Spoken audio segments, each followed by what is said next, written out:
Hello, आ रहा है ना अक्षय बराबर?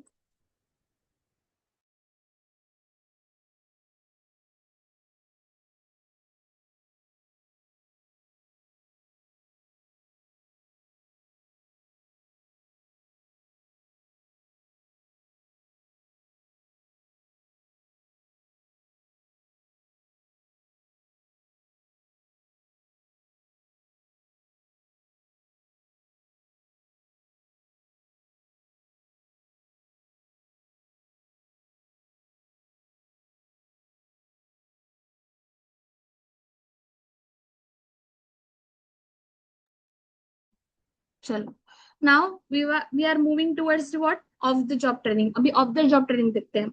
ऑफ द जॉब ट्रेनिंग का मतलब क्या रहता है? Training conducted away from the actual work place. आप जहां पे काम कर रहे हो वहां से कहीं और पे जाके आपको क्या करना पड़ता है? ट्रेनिंग लेना पड़ता है। जैसे एम्प्लॉय लर्न इन क्लासरूम्स और ट्रेनिंग सेंटर।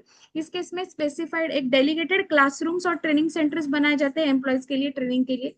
सो इसे कहते हैं ऑफ द जॉब ट्रेनिंग। अभी इसका एग्जाम्पल मैं ये देना चाहती हूँ कि जो इंफोसिस कंपनी है, तो फिर जो आईटी कंपनीज है, जो फ्रेशर कैंपस के थ्रू जिनका सिलेक्शन होता है, उनके लिए मैसूर। अभी इंफोसिस का एग्जांपल लेते हैं। इंफोसिस का ट्रेनिंग सेंटर है मैसूर में। वहां पे जब भी कभी आप पहली बार एम्प्लॉय बोल के आप अपॉइंट किए जाते हो इन्फोसिस में, तो आपको सबसे पहले 15 दिन का, आपके पोजीशन के ऊपर, आपके जॉब पोजीशन के अकॉर्डिंगली आपको 15 दिन का, 1 महीने का, या तो फिर 8 दिन का ट्रेनिंग प्रोवाइड किया जाता है। वो ट्रेनिंग के जरिए आप आपके जॉब से रिलेटेड जो भी स्किल सेट या तो फिर एबिलिटीज की आपको जरूरत है, वो सारी चीजें आपको वहां पे जाके सीखने को मिलेगी। जब वो आप ट्रेनिंग कंप्लीट करके आओगे तभी आपको एक्चुअल काम के लिए वहां पे क्या किया जाता है रे?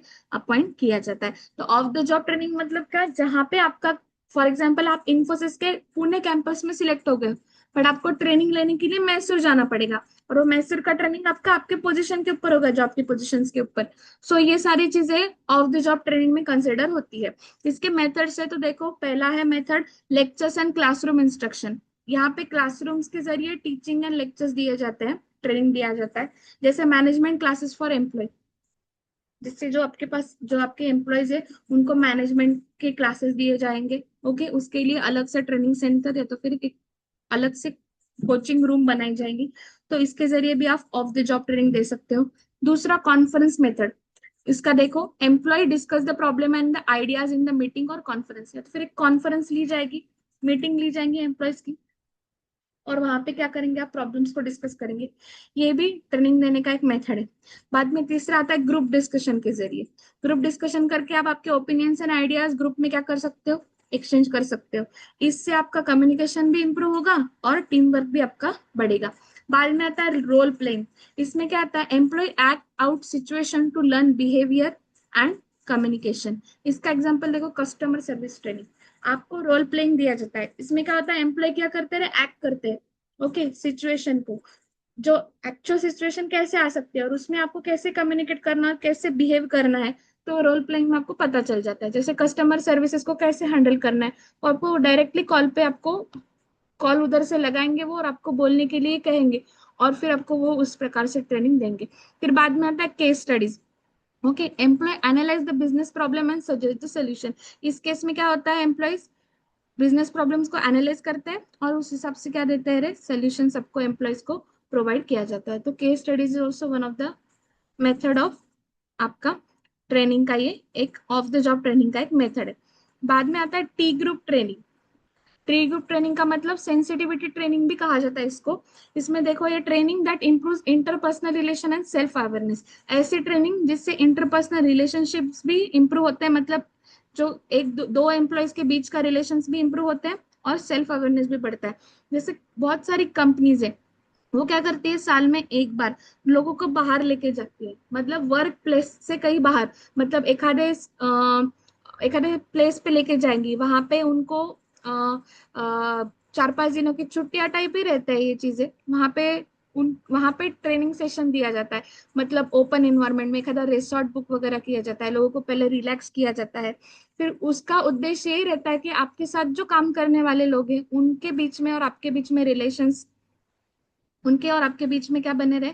रिलेशन मेंटेन हो। और दूसरा, आपका सेल्फ अवेयरनेस बढ़े। यहाँ पे पर्सन रिलैक्स हो जाता है तो उसके पर्सनालिटी में बहुत सारे बदलाव आते हैं। तो ये टी ग्रुप ट्रेनिंग भी यही एक चीज है। फिर बाद में देखो merits of the job training. अभी इसके बेनिफिट्स क्या क्या ऑफ द जॉब ट्रेनिंग के, यहाँ पे एक सिस्टमैटिक लर्निंग होती है, आपको मेथड प्रॉपर रहती है, यहाँ पे एक सिस्टम रहता है, उसी प्रकार से आपको क्या करना पड़ेगा, वहां पे लर्न करना पड़ेगा।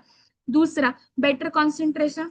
ओके, ये ऑन द जॉब ट्रेनिंग आपका काम करते करते ही करना नहीं है, तो इसकी वजह से इसको सेपरेट टाइम अलोकेट किया जाएगा, तो एम्प्लॉय का कॉन्सेंट्रेशन भी उसमें अच्छा खासा रहेगा। दूसरा, इसके लिए ट्रेनिंग लेने के लिए एक्सपर्ट्स अवेलेबल रहते हैं, सो आपको जो भी ट्रेनिंग मिलेगा वो एक्सपर्ट के जरिए मिलेगा, और कोई भी वर्क रिलेटेड प्रेशर नहीं रहेगा। ऑन द जॉब ट्रेनिंग करते समय आपको क्या है कि आपको हर रोज का काम तो करना ही है 8 घंटे, और 1 घंटा ट्रेनिंग सेशन भी अटेंड करना है, तो उसके इसमें हेक्टिक ज्यादा हो जाता है एम्प्लॉयज को। तो वो ऑफ द जॉब ट्रेनिंग में वो चीज नहीं होगी आपकी। बाद में इसके डीमेरिट्स देखो, ये एक्सपेंसिव मेथड है, क्योंकि इसको अलग से सारी चीजें लगती है, मतलब अलग क्लासरूम लगते हैं, जहाँ पे आपको लेना है वो प्लेस वगैरह, वो सारा एक्सपेंसिव है। बाद में आर्टिफिशियल एनवायरनमेंट क्रिएट करने के लिए कॉस्ट क्रिएट करना पड़ता है, कॉस्ट लगती है, तो फिर इसके लिए भी ये एक्सपेंसिव है। और ये प्रैक्टिकल एक्सपोजर कम मिलता है, मतलब ऑन द जॉब ट्रेनिंग में क्या आपको तुरंत सामने ही आपको वो करना पड़ेगा डायरेक्टली वो जॉब के ऊपर। सो यहाँ पे practical experience on the job training के कंपैरिजन में कम रहता है, और employees are away from the actual work, और उसके एक्चुअल काम से वो बाहर जाके ये सारी चीजें करता है। So these are the demerits of the job training. ये दोनों का डिफरेंस है, दिया है, वो एक बार पढ़ लो आप। कंक्लूजन और quick revision points is for your reference, आप आपका एग्जाम के पहले पढ़ने के लिए वो रखा है। So basically on the job training end of the job training, ये दोनों ट्रेनिंग ट्रेनिंग के ही क्या है, टाइप्स है। बाद में देखो प्लेसमेंट, ओरिएंटेशन एंड इंडक्शन, ये लास्ट पॉइंट है इसका। तो देखो इंट्रोडक्शन, इसमें देखो आफ्टर सिलेक्टिंग द एम्प्लॉय, एक बार आपने ऑर्गेनाइजेशन में एम्प्लॉय को ले लिया, फिर उसमें क्या उसको क्या करेंगे आप, place the employ in the suitable job. उसको जो उससे उसके स्किल सेट के हिसाब से जो सुटेबल जॉब है वहां पे आपको उसको प्लेस करोगे। दूसरा, इंट्रोड्यूस करोगे एम्प्लॉयज को ऑर्गेनाइजेशन के साथ, मतलब उसका ओरिएंटेशन रखोगे, और helps the employ to adjust the work environment, और जो नया एम्प्लॉय है उसको आपके ऑर्गेनाइजेशनल कल्चर एनवायरमेंट से एडजस्ट करने के लिए क्या करोगे आप, हेल्प करोगे।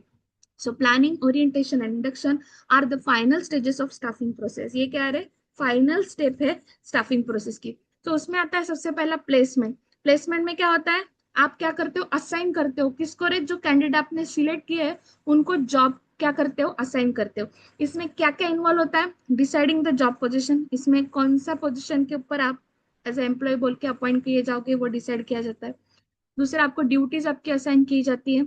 तीसरा, आपकी अथॉरिटी और रिस्पॉन्सिबिलिटी क्या की जाती है, फिक्स की जाती है। अथॉरिटी मतलब आप किसको रिपोर्ट करोगे, और रिस्पॉन्सिबिलिटी मतलब आपको क्या क्या काम करना है, जिसके लिए आप क्या रहोगे, रिस्पॉन्सिबल रहोगे, ये फिक्स किया जाएगा।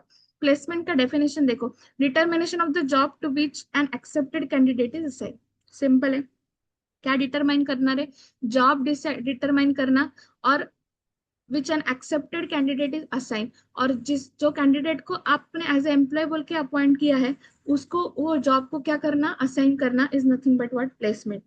प्लेसमेंट का फीचर देख लो, employees assign suitable job, employees को सुटेबल जॉब के लिए असाइन किया जाता है, उसकी ड्यूटीज एंड रिस्पॉन्सिबिलिटीज को एक्सप्लेन की जाती है, और रिपोर्टिंग रिलेशनशिप भी एक्सप्लेन की जाती है, मतलब किसको वो रिपोर्ट करेगा ये भी उसको क्लियरिफाई किया जाता है। देन बाद में देखो इंपॉर्टेंस क्या है, इससे एम्प्लॉय का टर्नओवर कम होता है। एम्प्लॉय टर्नओवर मतलब क्या, लेबर टर्नओवर। ओके, क्योंकि आपको जो भी जॉब मिलेगा आपके स्किल सेट के हिसाब से मिलेगा, आपके जो भी एक्सपीरियंस है उसके हिसाब से मिलेगा, तो इस केस में एम्प्लॉय हमेशा सेटिस्फाइड रहता है, तो इसके वजह से एम्प्लॉयज कंपनीज को या तो फिर ऑर्गेनाइजेशन छोड़ के जाने का नहीं सोचता। तो इसके वजह से अल्टीमेटली इसका इम्पैक्ट ये होता है कि आपका एम्प्लॉय टर्नओवर यहाँ पे कम हो जाता है, एब्सेंटिज्म कम हो जाता है, मतलब लोग काम पे रेगुलरली आते हैं। अगर वो प्रॉपरली प्लेस्ड है तो एम्प्लॉय का मॉरल, मतलब एम्प्लॉय का कॉन्फिडेंस एंड वो हमेशा मोटिवेटेड फील करते हैं, और इफिशियंसी बढ़ती है। क्यों, क्योंकि right person at right job होने की वजह से इनकी इफिशियंसी में भी इंप्रूवमेंट होती है। अभी प्लेसमेंट के दौरान आपको कौन कौन सी इंफॉर्मेशन एक एम्प्लॉय को दी जाएगी, तो पहला कंपनी की पॉलिसी बताई जाएगी, प्रोसीजर्स बताए जाएंगे, कंपनी के रूल्स एंड रेगुलेशंस बताए जाएंगे, उनकी ड्यूटीज बताई जाएगी, जॉब ड्यूटीज, अथॉरिटी उनकी बताई जाएगी, उनको किसको रिपोर्ट करना है, उनकी रिस्पॉन्सिबिलिटीज बताई जाएगी। अकाउंटेबिलिटी रिलेशनशिप्स, तो किन बंदों के लिए अकाउंटेबल है वो भी बताया जाएगा। एग्जाम्पल देखो, an accounting graduate is placed in the finance department. एक ग्रेजुएट हुए वाले एम्प्लॉय को अकाउंट मतलब बीकॉम ग्रेजुएट को आपने किधर प्लेस कर दिया है, फाइनेंस डिपार्टमेंट में प्लेस कर दिया। इसका मतलब right person at right job. फिर दूसरा पार्ट आता है ओरिएंटेशन। ओरिएंटेशन में क्या होता है, नए एम्प्लॉय को इंट्रोड्यूस किया जाता है, किससे रे, ऑर्गेनाइजेशन से, ऑर्गेनाइजेशन के वर्क एनवायरनमेंट से, जॉब ड्यूटीज से एंड कोवर्कर्स से, उसके साथ जो काम करने वाले लोग उनसे क्या किया जाता है, इंट्रोड्यूस किया जाता है।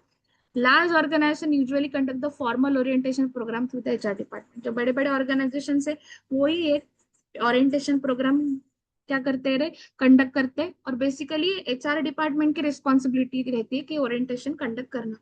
इसका पर्पज है तो फिर ऑब्जेक्टिव क्या है, acquisition of work skills and ability, employ learn required job skill. Orientation में उसको जो जॉब के ऊपर उसको असाइन किया है वो जॉब से रिलेटेड स्किल लर्न करने के लिए हेल्प करता है। दूसरा, adoption of proper role behaviour, employ को उसने क्या बिहेव करना चाहिए उसके वर्क प्लेस पे, ये अंडरस्टैंड करने के लिए हेल्प करता है। Adjustment to the organisational norms and values, employees को ऑर्गेनाइजेशन का जो भी कल्चर है, उसकी जो भी वैल्यूज है उससे फैमिलियर करता है। मतलब क्या, उसके साथ उसका एक कंफर्ट प्लेस क्रिएट करता है। ओके, बाद में ओरिएंटेशन का इंपॉर्टेंस क्या है रे, एम्प्लॉयज में एंजाइटी रिड्यूस करता है। मतलब नया एम्प्लॉयज है वो डर सकता है या तो फिर वो कंफ्यूज हो सकता है न्यू जॉब में, तो वो चीजें कम हो जाती है। एम्प्लॉयज को एडजस्ट करने में, क्विकली एडजस्ट करने में हेल्प हो सकती है। कॉन्फिडेंस बढ़ सकता है एम्प्लॉयज का। और पॉजिटिव एटीट्यूड क्रिएट करने में ऑर्गेनाइजेशन के प्रति आपको ओरिएंटेशन हेल्प करेगा। जैसे new employ attend the introduction session about the companies rules and department. तो ओरिएंटेशन बेसिकली ऐसा रहता है कि हर एक डिपार्टमेंट का जो हेड रहता है वो आके वो डिपार्टमेंट के बारे में आपको सारी चीजें आपको इन्फॉर्मेशन देगा कंपनी में जाने के बाद।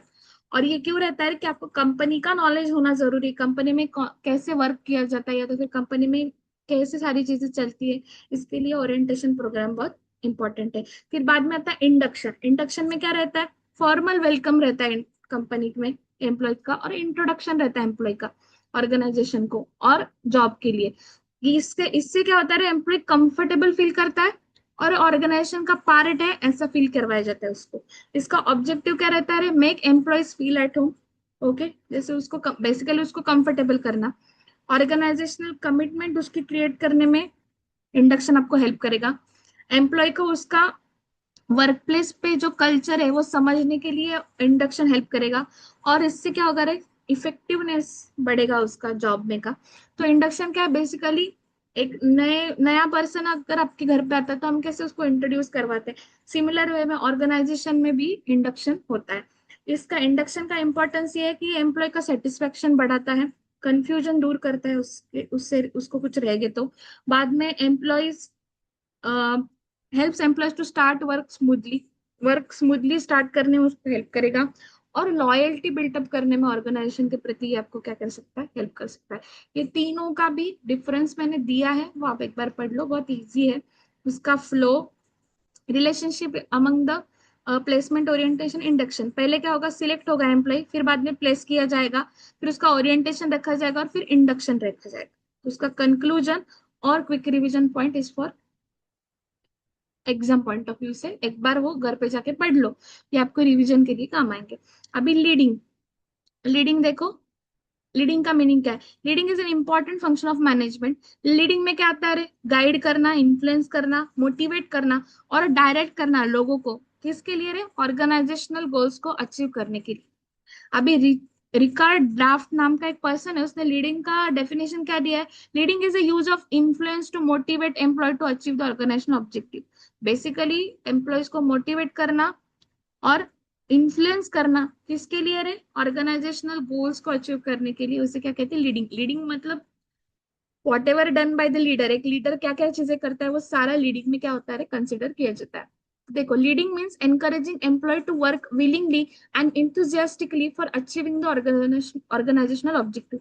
लीडिंग क्या करता है, एम्प्लॉयज को एनकरेज किया जाता है, किसके लिए रे, काम करने के लिए। ओके, मन से, विलिंगली मन से काम करने के लिए, और इंथुजियास्टिकली मतलब पूरे प्रेजेंस के साथ काम करने के लिए उनको क्या किया जाता है, एनकरेज किया जाता है। और वो किसके लिए किया जाता है, ऑर्गेनाइजेशनल ऑब्जेक्टिव को अचीव करने के लिए। अभी कंपोनेंट्स देखो क्या क्या है लीडिंग के, तीन कंपोनेंट है मेजरली। पहला है मोटिवेटिंग एम्प्लॉय, पहले आप क्या करो, इससे क्या करो, मोटिवेशन से एम्प्लॉय इंकरेज होता है इफिशिएंटली वर्क करने के लिए। दूसरा, एम्प्लॉय को इन्फ्लुएंस करो, ओके, अफेक्ट करो, उनके बिहेवियर को चेंज करने का प्रयास करो बट पॉजिटिव वे में। बाद में फॉर्मिंग ए इफेक्टिव ग्रुप, एक टीम बनाओ अच्छी खासी, वो टीम में टीम वर्क एंड कोऑपरेशन बनाए रखो। तो ये सारी चीजें लीडिंग में आती हैं। लीडिंग का इंपॉर्टेंस क्या है, ऑर्गेनाइजेशनल गोल्स अचीव में करने के लिए, जो कॉमन गोल है ऑर्गेनाइजेशन का वो अचीव करने में हेल्प होगा। दूसरा, एम्प्लॉय मोटिवेट रहेंगे, उनका एम्प्लॉय का मोटिवेशन बना रहेगा, वो हमेशा इंथुजियास्टिक एंड एनर्जेटिक फील करेंगे। एक टीम स्पिरिट बिल्ड होगा, इससे इससे क्या होगा, कोऑपरेशन एंड कोऑर्डिनेशन बढ़ेगा एम्प्लॉयज के बीच में। चौथा है कम्युनिकेशन बढ़ेगा, ओके, अगर अंडरस्टैंडिंग होगी प्रॉपर मैनेजर एंड एम्प्लॉयज में, इसका परिणाम ये होता है कि कम्युनिकेशन प्रॉपर रहेगा, कम्युनिकेशन बढ़ने में हेल्प होती है। Then encourage the better performance, employ क्या करते रहे, इफिशिएंटली परफॉर्म करते हैं उसके वर्क को, ठीक है। तो ये सारी चीजें क्या होगी रे, लीडिंग के जरिए आप क्या कर सकते हो, अचीव कर सकते हो। ये इंपॉर्टेंस है लीडिंग का। फिर बाद में आता है फीचर क्या है लीडिंग के, लीडिंग कंटिन्यूअस प्रोसेस है, ओके। जब तक ऑर्गेनाइजेशन रहेगी तब तक लीडिंग ये चलता ही रहेगा, कोई ना कोई आपको लीड करता ही रहेगा। ये क्या है, इन्फ्लुएंसिंग एक्टिविटी है। यहाँ मैनेजर्स क्या करते रहे, एम्प्लॉयज को क्या करते हैं, उनके बिहेवियर्स को और एटीट्यूड को इन्फ्लुएंस करने का ट्राई करते हैं, but in a positive way. और पॉजिटिव वे इसके लिए कि वो इन्फ्लुएंस करने के बाद वो जो एम्प्लॉयज काम करेंगे, जो एटीट्यूड रखेंगे, वो एटीट्यूड और वो बिहेवियर को वो ऑर्गेनाइजेशनल गोल्स को अचीव करने के लिए इस्तेमाल करेंगे। बाद में तीसरा है गोल ओरिएंटेड। लीडिंग क्या है बेसिकली, ऑर्गेनाइजेशनल ऑब्जेक्टिव अचीव करने के लिए लीडिंग हेल्प करेगा, तो इसके लिए गोल ओरिएंटेड भी है। ये ह्यूमन ओरिएंटेड फंक्शन है, ओके, बिकॉज ये किससे डील करता है, लोगों से और उनके बिहेवियर से डील करता है। सो यहाँ पे ये क्या है, ह्यूमन ओरिएंटेड है, किसके लिए किया जाता है, लोगों के लिए किया जाता है basically. It is a motivational process, okay. इसमें क्या होता है लीडिंग में, एम्प्लॉयज को क्या किया जाता है, इनकरेज किया जाता है कि आप आपका बेस्ट परफॉर्मेंस दो। सो मोटिवेशनल प्रोसेस है बेसिकली लीडिंग। सो देखो, role of behavioural science in leading. अभी जैसे अलग अलग साइंस, जैसे बॉटनिकल साइंस है, बायोलॉजी वगैरह ऐसे साइंस है, वैसे ही बिहेवियरल साइंस भी है, जो जिसका बहुत मेजर रोल है लीडिंग में। तो कैसा है, तो देखो, behavioural science helps the manager to understand employ behaviour. अगर आपको एक एम्प्लॉय का बिहेवियर जानना है तो उसके लिए आपको ये बिहेवियरल साइंस बहुत हेल्प करेगा। अभी साइंस हेल्प करेगा मतलब आपको पता है साइंस का मतलब क्या रहता है, सिस्टमेटिक बॉडी ऑफ नॉलेज। तो बिहेवियरल साइंस में नॉलेज दिया है कि एक एम्प्लॉय के या तो फिर एक पर्सन के बिहेवियर को कैसे स्टडी करना है। तो क्या करेगा, वो आपको नॉलेज प्रोवाइड करेगा, बिहेवियरल साइंस। फिर नॉलेज किसके रिगार्डिंग प्रोवाइड करेगा, पर्सनैलिटी के रिगार्डिंग नॉलेज देगा आपको, एटीट्यूड्स कैसे रहते हैं लोगों के, इमोशंस कैसे रहते हैं, और वो मोटिवेट कैसे होते हैं। ये सारी चीजों के बारे में जानकारी किधर की है रे, ये बिहेवियरल साइंस में मेंशन की गई है। वो सारी चीजें आपको बिहेवियरल साइंस लीडिंग में हेल्प करेगा। अभी कौन कौन से एरियाज है जो लीडिंग में स्टडी किए जाएंगे, तो पहला पर्सनालिटी स्टडी होती है। इसमें क्या होता है, मैनेजर्स क्या करता है, एम्प्लॉय का बिहेवियर अंडरस्टैंड करने का ट्राई करता है। दूसरा, मोटिवेशन स्टडी रहती है। यहाँ पे क्या करता है, एक मैनेजर एक्सप्लेन करता है, मतलब यहाँ पे क्या होता है कि आपको एक्सप्लेन किया जाता है कि कैसे एम्प्लॉयज को एनकरेज करना है अच्छा काम करने के लिए। फिर आता है कम्युनिकेशन स्टडीज। इसमें क्या होता है, मैनेजर को कम्युनिकेट कैसे करना है इफेक्टिवली एम्प्लॉयज के साथ, ये सिखाया जाता है। और फिर आता है लीडरशिप स्टडीज। इसमें क्या होती है, एक गुड लीडर की क्वालिटीज क्या रहती है और कौन कौन सी लीडरशिप स्टाइल्स है, वो यहाँ पे आपको एक्सप्लेन किए जाएंगे। अभी एक लीडर, इफेक्टिव लीडर की क्या क्या क्वालिटीज हो सकती है, तो पहला उसका कम्युनिकेशन स्किल अच्छा होता है, वो कॉन्फिडेंट रहता है, उसके पास डिसीजन मेकिंग एबिलिटी रहती है, ओके, मोटिवेशनल स्किल रहते हैं, वो ऑनेस्ट रहता है, एंड उसके पास लीडरशिप क्वालिटीज, ये सारी चीजें रहती है। अभी लीडरशिप्स के कुछ स्टाइल्स है, okay. Manager may use the different leadership style depending upon situation. हर एक मैनेजर सिचुएशन के हिसाब से लीडरशिप स्टाइल क्या करता है रे, अलग अलग लीडरशिप स्टाइल पिक करता है। तो मोटा मोटी तीन टाइप्स है लीडरशिप टाइप्स। पहला है डेमोक्रेटिक लीडरशिप, दूसरा है एटोक्रेटिक लीडरशिप, और तीसरा है free range leadership, okay. Example देखो लीडिंग का, manager motivating employees to complete the project before the deadline. अगर आपका मैनेजर अच्छा है, उसने अच्छा कैसे आपको मोटिवेट किया, तो एम्प्लॉय डेडलाइन से पहले ही प्रोजेक्ट को क्या करेंगे, कंप्लीट करेंगे। ये एग्जाम्पल है तीन लीडरशिप के, ध्यान में रखो, एमसीक्यू में आ सकता है। तो देखो mean differencing between managing and leading देखो, मैनेजिंग में क्या है, focus on planning and control. Managing activity में प्लानिंग एंड कंट्रोल के ऊपर फोकस किया जाता है और लीडिंग में लोगों के ऊपर किया जाता है। मैनेजिंग बेसिकली सिस्टम से रिलेटेड है और रीडिंग लोगों से रिलेटेड। ओके, ऑर्डर मेंटेन करने के लिए मैनेज किया जाता है, मतलब कोई भी एक्टिविटी प्रॉपरली परफॉर्म हो इसके लिए मैनेजिंग यूज किया जाता है, और लोगों को इंस्पायर करने के लिए लीडिंग यूज किया जाता है। इसका conclusion in quick revision point is for your reference, जो आप बाद में देख सकते हो for purpose of your examination. अभी ये पॉइंट पे अपना यूनिट 3 खत्म हो रहा है, ठीक है। सो एक बार आप सब गो थ्रू कर लो, आपके मॉड्यूल में से भी ये टॉपिक एक बार पढ़ लो, इसके बाद इससे पढ़ने के हो जाने के बाद तो आपको अच्छे से समझ में आ जाएगा। If you have any doubt यहाँ पे तो आप मेरे साथ शेयर कर सकते हो, ठीक है। ये पॉइंट पे हमारा ये टॉपिक यहाँ पे खत्म होता है। नेक्स्ट टॉपिक हम स्टार्ट करेंगे फिर। तो आज अगर हमारा लेक्चर होगा तो मैं आपको पहले वेल इन्फॉर्म कर दूंगी, 1 घंटा पहले आप ज्वाइन हो जाना अभी के जैसे, ठीक है। तो मैं यहाँ पे अपना मीटिंग क्लोज कर रही हूँ।